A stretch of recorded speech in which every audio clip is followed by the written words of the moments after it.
લોકસભા ચૂંટણીને આડે હવે જૂજ દિવસો જ બાકી રહ્યા છે ત્યારે રાજકીય પક્ષોએ પણ ચૂંટણી સભાની સંખ્યા વધારી દીધી છે। ખાસ કરી નરેન્દ્ર મોદી તો એક દિવસમાં 3, 4 કે 5 સભા સંબોધવા लाग्યા છે। રવિવારે પણ મોદીએ મહારાષ્ટ્રના અનેક સ્થળો પર સભા કરી હતી તો સામા પક્ષે કોંગ્રેસ અધ્યક્ષા સોનિયા ગાંધી પણ આસામ પહોંચ્યા હતા જ્યારે માયાવતીએ પંજાબમાં ધામા નાખ્યા હતા। મહત્વની વાત એ છે કે મોદી જ્યાં કોંગ્રેસ અને વિરોધીઓ પર પ્રહાર કરતા હતા ત્યાં સોનિયા ગાંધી અને માયાવતીએ મોદીને આડે હાથ લેવાનું શરૂ કર્યું હતું। મહારાષ્ટ્રની એક સભામાં મોદીએ ચિદમ્બરમની ટીકા કરી। મોદીએ નિર્ભયા ફંડનો ઉલ્લેખ કરતા કહ્યું છે કે કેન્દ્ર સરકારે નિર્ભયા ફંડના નામે 1000 કરોડ તો ફાળવી દીધા પરંતુ महिलाओं सुरक्षा पूरी पाड़वामां सरकार निष्फળ गई છે। जब चारों तरफ निर्भया की चर्चा चल रही थी, चारों तरफ आक्रोश था, तो जनता को चुप करने के लिए उन्होंने बजट में निर्भया माताओं बहनों की सुरक्षा के लिए, सम्मान के लिए 1000 करोड़ रुपए की योजना बनाई। पिछले बजट में भाइयों बहनों एक साल में इस निर्भया प्रोजेक्ट के अंतर्गत 1000 करोड़ में से एक नया पैसा उन्होंने खर्च नहीं किया, एक नया पैसा। आप मुझे बताइए, क्या ये नारी का सम्मान है? क्या ये नारी का सम्मान है? और ये कैसे लोग हैं?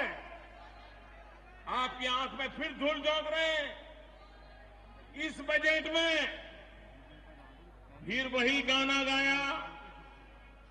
पिछले बजट के 1000 करोड़ रुपया निर्भया वाला तो वैसा का वैसा पड़ा था, लेकिन चुनाव में बात बताने के लिए इस बजट में फिर से 1000 करोड़ रुपया का डाल दिया।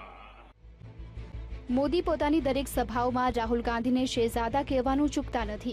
મહારાષ્ટ્રની સભાઓમાં પણ મોદીએ શહેજાદા તરીકે સંબોધી રાહુલ પર આકરા પ્રહાર કર્યા તો સામા પક્ષે રાહુલ ગાંધીના માતા અને કોંગ્રેસ અધ્યક્ષા સોનિયા ગાંધીએ વળતો જવાબ આપ્યો। આસામના લખીમપુરમાં સભાને સંબોધતા સોનિયા ગાંધીએ મોદીનું નામ લીધા વિના કહ્યું કે ભાજપના નેતાઓ દેશમાં ફરી ફરી મોટી મોટી વાતો કરે છે પરંતુ લોકો તેમની જાળમાં નહીં ફસાય।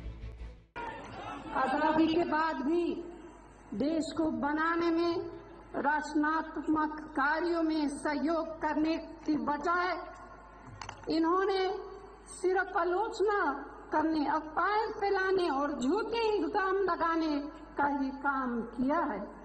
इन्होंने समाज के बीच दीवारें खड़ी करने में ही अपना ज्यादातर समय बर्बाद किया है।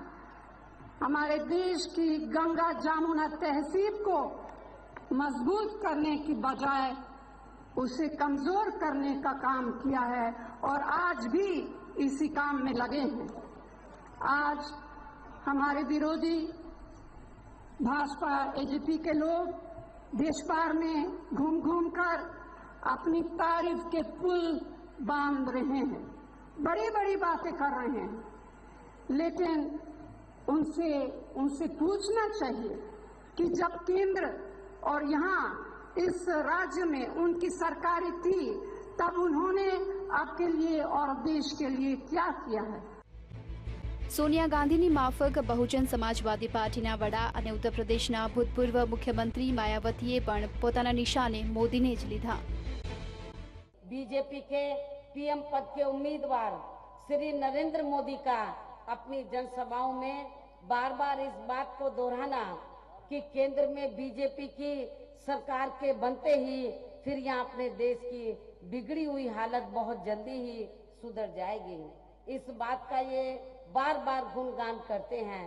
किंतु इस बारे में हमारी पार्टी का इनसे ये कहना है कि जब इस भारतीय जनता पार्टी ने केंद्र में अपने खुद के नेतृत्व में लगभग 6 वर्षों तक यहाँ सरकार चलाई थी, तो तब फिर उस समय इन 6 वर्षों की इस लंबी अवधि में या इस पार्टी की सरकार ने अपने देश की बिगड़ी हुई हालत को क्यों नहीं सुधार दिया था।